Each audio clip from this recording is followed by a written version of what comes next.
வணக்கம். நான் உங்கள் நாகசக்தி அருள்வாக்கு ஜோதிடர் கோமலகாந்தி. நம்ம இன்னைக்கு பார்க்க போற பதிவு என்னன்னா, குரு பெயர்ச்சி பத்தி பார்க்க போறோம். குரு பெயர்ச்சி இந்த 2025ல இந்த 12 ராசிக்கு எப்படி இருக்குன்றத நம்ம இந்த பதிவுல பார்க்கலாம். அதாவது குருன்றது நல்ல கிரகம் சொல்லுவாங்க. ஸோ அதில் அப்படிப்பட்ட குரு பெயர்ச்சி 2025ல எல்லா ராசிகளுக்குமே நல்லது தான் பண்ணும். சில ராசி பயிற்சி தான் நமக்கு பிரச்சனைகளை கொடுக்கும். ஆனால் குரு பயிற்சி பார்த்தீங்கன்னா எப்போவுமே நல்ல ஒரு விஷயங்களை தான் பண்ணும்.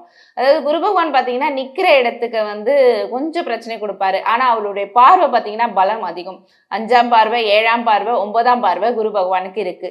இந்த குரு பயிற்சி பார்த்தீங்கன்னா மே மாதம் 11ஆம் தேதி ஞாயிற்றுக்கிழமை, அதாவது வாக்கிய பஞ்சாங்கப்படி பார்த்தீங்கன்னா 1:24 மணிக்கு குரு பெயர்ச்சி அடைகிறார்.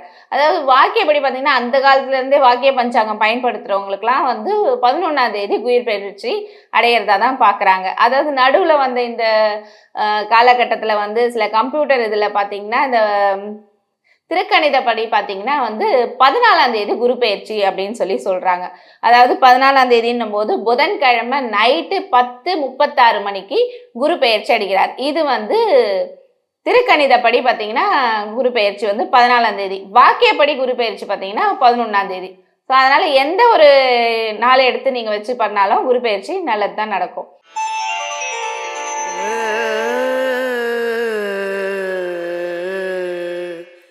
அடுத்து நம்ம பார்க்க போகிற ராசி மிதுன ராசி. மிதுன ராசிக்காரங்க பார்த்தீங்கன்னா எப்போவுமே கலகலன்னு இருப்பாங்க. எவ்வளோ அடித்தாலும் தாங்குவாங்க அப்படின்னு கூட சொல்லலாம் மிதுன ராசிக்காரங்களை. அது மட்டும் இல்லாமல் இந்த குரு பெயர்ச்சி மிதுன ராசிக்கு எப்படி இருக்குன்னு சொல்லி போட்டு பார்க்கலாம். மிதுன ராசிக்கு பார்த்தீங்கன்னா இந்த குரு பெயர்ச்சி கொஞ்சம் சுமாராக தான் இருக்குது. ஏன்னா அவருடைய ராசிலேயே குரு உட்கார்றதுனால குரு எப்பவுமே சொல்லுவாங்க, குரு நின்ற இடத்த கெடுப்பாரு, அவருடைய பார்வைக்கு தான் பலன் அதிகம்னு சொல்லுவாங்க. அந்த மாதிரி பார்த்தீங்கன்னா இந்த குரு பெயர்ச்சி பார்த்தீங்கன்னா மிதுன ராசிக்கு கொஞ்சம் டல்லாக தான் இருக்குது. அதனால் புதுசாக ஏதாவது தொழில் தொடங்கணும்னு நினைக்கிறவங்க இந்த குரு பெயர்ச்சியில் தொடங்க வேண்டாம். ஏற்கனவே இருக்கிற தொழிலில் பார்த்தீங்கன்னா நல்ல முன்னேற்றம் கிடைக்கும். ஆனால் புதுசாக தொழில் தொடங்குறவங்க மட்டும் தொடங்க வேண்டாம். அது மட்டும் இல்லாமல் ஏதாவது வேலை வாய்ப்புக்காக வெளிநாடு போகணும் அப்படின்னு நினைக்கிறவங்களாம் இந்த குரு பெயர்ச்சியில் இந்த 1.5 வருஷம் எங்கேயுமே போகாமல் இருக்கிறது ரொம்ப நல்லது. அது மட்டும் இல்லாமல் இந்த மிதுன ராசிக்கு பாத்தீங்கன்னா இந்த குரு பெயர்ச்சி ரொம்ப ஒரு முன்னேற்றத்தை கொடுக்கறது கொஞ்சம் கஷ்டம்தான். அதே மாதிரி வீட்டில் பார்த்தீங்கன்னா சுப நிகழ்ச்சி ஏதாவது நடக்கும், சுப செலவு அந்த மாதிரி ஒரு விஷயங்களும் கைகூடி வரும். அதே மாதிரி குழந்தை இல்லைன்னு சொல்றவங்களுக்குலாம் பார்த்தீங்கன்னா இந்த குரு பெயர்ச்சியில குழந்தை பாக்கியம் கண்டிப்பாக கிடைக்கும். அதாவது உங்களுடைய ராசிலேயே குரு பகவான் உட்காந்துருக்கனால குழந்தை பாக்கியம் உங்களுக்கு கிடைக்கிறதுக்கு வாய்ப்பு அதிகமாக இருக்கு. மாணவர்கள் பார்த்தீங்கன்னா இந்த குரு பெயர்ச்சியில நல்ல கல்வி இருக்கும். ஏன்னா குழந்தைங்களுக்கு நல்லதாக இருக்கு. அதனால குழந்தைங்க பயப்பட வேண்டாம். அதே மாதிரி காதல் பண்ணுறவங்களும் பார்த்தீங்கன்னா ஏன்னா புதன்னாவே தெரியும் உங்களுக்கே. அதாவது மிதுன ராசியுடைய அதிபதி புதன் பகவான். ஸோ அவர் காதலுக்கான ஒரு கிரகம் தான். ஸோ அதனால அவருக்கு காதலுக்கான கிரகமாக இருக்கிறதுனால உங்களுடைய காதல் கண்டிப்பாக கைகூடும். வண்டி வாகனத்தில் போகும்போது பார்த்தீங்கன்னா கொஞ்சம் கவனத்தோட போகிறது ரொம்ப நல்லது. அதே மாதிரி புதுசாக வீடு வாங்குறவங்க புது வீடு எதுவும் வாங்காமல் பழைய வீடாக வாங்கும் போது அது உங்களுக்கு பலனை கொடுக்கும். அந்த மாதிரி எந்த ஒரு புதுசாக ஏதாவது ஒரு விஷயம் தொடங்கணும்னு நினைக்கிறவங்க இந்த குரு பெயர்ச்சியில் தொடங்காமல் இருக்கிறது ரொம்ப நல்லது. அதே பார்த்தீங்கன்னா மிதுன ராசிக்கு மனக்குழப்பமும் சரி மனசஞ்சலமும் சரி அதிகமாக இருந்துகிட்டே இருக்கும் இந்த குரு பெயர்ச்சியில். அதனால் நீங்கள் அடிக்கடி இந்த கோயிலுக்கு போயிட்டு வர்றது ரொம்ப சிறப்பு தரும். ஏதாவது ஒரு கோயிலில் போயிட்டு கொஞ்சம் ஒரு 10 நிமிஷமாவது அந்த கோயிலில் உட்காந்துட்டு தியானம் பண்ணிட்டு வந்தீங்கன்னா உங்களுக்கு நல்லது. மிதுன ராசிக்கான பரிகாரம். மிதுன ராசியுடைய அதிபதி பார்த்தீங்கன்னா புதன் பகவான். புதன் பகவானுடைய தானியம் பச்சை பயிறு.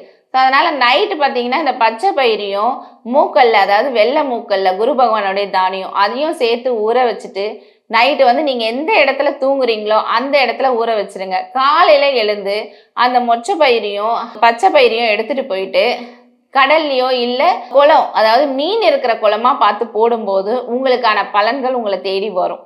கண்டிப்பாக நல்லது நடக்கும். இப்போ நீங்கள் பிரச்சனையாகவுமே சொல்லி பயப்பட வேண்டாம். குரு எப்பவுமே உங்களுக்கு நல்லது தான் செய்வார்.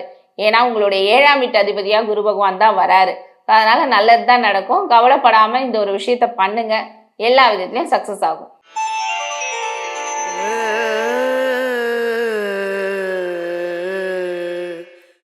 அடுத்து நம்ம பார்க்க போற ராசி கடகராசி. கடகராசிக்கு குரு பெயர்ச்சி எப்படி இருக்குன்னு சோழி போட்டு நம்ம பார்க்கலாம்.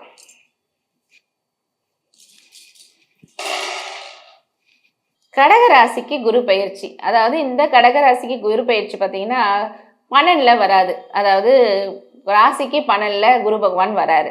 ராசிக்கு 12ல குரு பகவான் வர்றதுனால, உங்களுக்கு பார்த்தீங்கன்னா, ஏதாவது வந்து ஒரு பயணம் இருந்துகிட்டே இருக்கும். ஏதாவது வெளியூர் போறதுக்கான சூழ்நிலை உருவாகும்.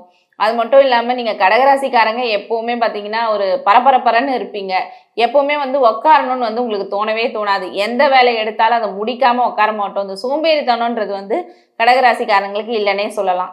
அது மட்டும் இல்லாம இப்போ இந்த குரு பயிற்சி பார்த்தீங்கன்னா, உங்களுக்கு வந்து வெளியூர் செல்றது, வெளிநாட்டுக்கு செல்றது, இந்த மாரி ஒரு விஷயங்கள்லாம் உங்களுக்கு கண்டிப்பா கைகூடும். அது மட்டும் இல்லாம போற இடத்துல அதாவது எனக்கு ப்ரொமோஷன் கிடைக்கல அப்படின்னு சொல்லிட்டு ஏங்கிட்டு இருக்கிறவங்களுக்குலாம் பார்த்தீங்கன்னா, இந்த குரு பயிற்சியில கண்டிப்பா உங்களுக்கு ப்ரொமோஷன் கிடைச்சு வெளியூர் இல்ல வெளிநாடு போறதுக்கான யோகம் உங்களுக்கு அமையும்.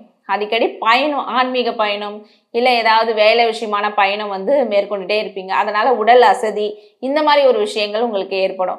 போற இடத்துல பார்த்தீங்கன்னா, தேவையில்லாத அதாவது ஆணா இருந்தா பெண் மூலியமா பிரச்சனை வரும். பெண்ணா இருந்தா ஆண் மூலியமா பிரச்சனை.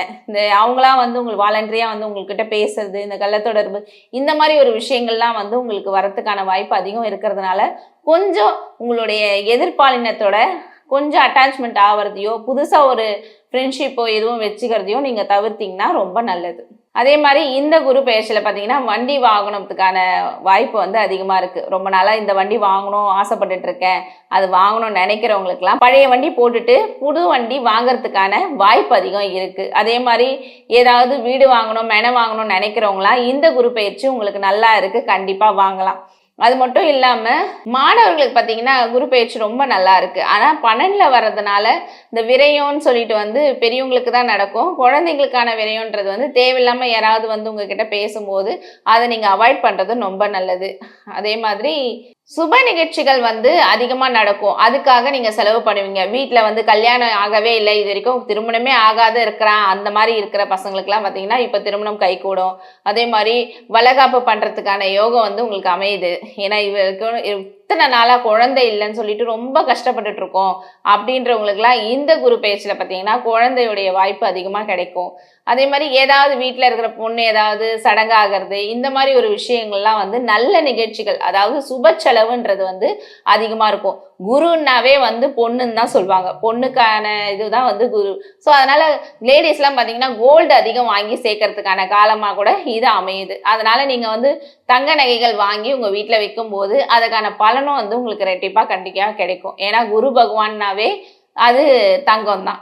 எப்படி சுக்கிரன்னா வந்து நம்போ வெள்ளின்னு சொல்றோமோ, அந்த மாரி குருன்னா தங்கம். ஸோ தங்கம் உங்க வீட்ல வாங்கி வாங்கி சேர இந்த குரு பெயர்ச்சிக்கு அதிகமாவே வாங்கி சேர்க்கலாம். குரு பெயர்ச்சிக்கான பரிகாரம் என்ன பார்த்தீங்கன்னா, நைட்டு வந்து மூக்கல்ல வாங்கி நைட்டு நீங்க எந்த இடத்துல படுப்பீங்களோ அந்த இடத்துல ஊற வச்சிருங்க. அது மட்டும் இல்லாம உங்களுடைய கடக ராசியுடைய அதிபதி யாருன்னு பார்த்தீங்கன்னா சந்திர பகவான். ஸோ சந்திர பகவானுடைய தானியம் என்னன்னா நெற்கதிர், அதாவது அரிசி. அரிசியை நைட்டே ஊற வச்சிருங்க. ஊற வச்சுட்டு காலையில எடுத்துட்டு போயிட்டு குளங்கள்லயோ இல்ல கடல்லையோ அதை வந்து உங்க கையால போட்டுருங்க தலையை சுத்தி. அது போடும்போது பார்த்தீங்கன்னா உங்களுக்கான பலன்கள் வந்து இவ்வளோ நாள் நீங்க பட்ட கஷ்டங்கள் அனுபவிச்ச துன்பங்கள் எல்லாமே உங்களை விட்டு ஓடி நிம்மதி கிடைக்க ஆரம்பிக்கும். அதை நீங்க கடல்ல போடும் போது மீன் சாப்பிடும் போது அது எல்லாத்தையும் அது எடுத்துக்கும். ரொம்ப நாளா கடன் இருக்கு அப்படின்னு நினைக்கிறவங்களுக்கு கூட இந்த குரு பயிற்சியில அந்த கடன் தொல்லை தீரும். குரு பகவானை பார்த்தீங்கன்னா சில பேர் வந்து குரு பயிற்சிக்கு வந்து தட்சிணாமூர்த்திக்கு போயிட்டு பூஜை பண்றாங்க. அது தவறு. அதாவது நவகிரகங்கள்ல இருக்க குரு பகவானுக்குனா வந்து பூஜை பண்ணணும். அவருக்கு போயிட்டு தான் வந்து நீங்க அர்ச்சனை பண்றது, இல்ல சில விஷயங்கள் பண்றது, இந்த மூக்கல்ல கோத்து போடுறது, இந்த மாதிரி விஷயங்கள்லாம் வந்து அந்த நவகிரகங்கள்ல இருக்கிற குரு பகவானுக்கு தான் போய் போடணும். அப்படி போடும்போது தான் அது உங்களுக்கான பலனும் உங்களுக்கு கிடைக்கும். அப்படி இல்லையா நைட்டு வந்து அந்த ஊற வச்சிருங்க. நைட்டை வந்து இந்த மூக்கல்லையை வெள்ளை மூக்கல்லையை ஊற வச்சுட்டு எடுத்துட்டு போயிட்டு காலையில அதாவது கடல்லையோ இல்லை குளத்துலையோ மீன் இருக்கிற இடத்துல போட்டிங்கன்னா மீன் சாப்பிட்டா ரொம்ப சிறப்பு. இந்த குரு பயிற்சிக்கு இப்படி பண்ணி பாருங்க. உங்க வீட்டில் எல்லாருக்குமே நல்லது நடக்கும். அது மட்டும் இல்லாமல் இப்போ நான் சொன்ன பலன்கள் எல்லாமே வந்து பொது பலன் தான். அவங்கவுங்க ராசி கட்டத்தை வச்சு அந்த என்ன தசாபுத்தி நடக்குதுன்றதை வச்சு தான் வந்து முழு பலன் எப்பவுமே சொல்ல முடியும். அதாவது தசாபுத்தியில என்னென்ன பாவங்கள்லாம் ஆக்டிவேட் ஆகுது அதை வச்சு தான் வந்து பலன் கிடைக்குமே தவிர இப்போ நான் சொன்ன எல்லா ராசிக்கானமே பலன்கள் வந்து பொது பலன் மட்டும்தான். இதில் ஏதாவது உங்களுக்கு சந்தேகம் இருக்குன்னா கீழே தெரியல இந்த நம்பருக்கு வந்து எனக்கு கால் பண்ணுங்க. கால் பண்ணி உங்களுடைய சந்தேகத்தை தீர்த்துக்கலாம். நன்றி, வணக்கம்.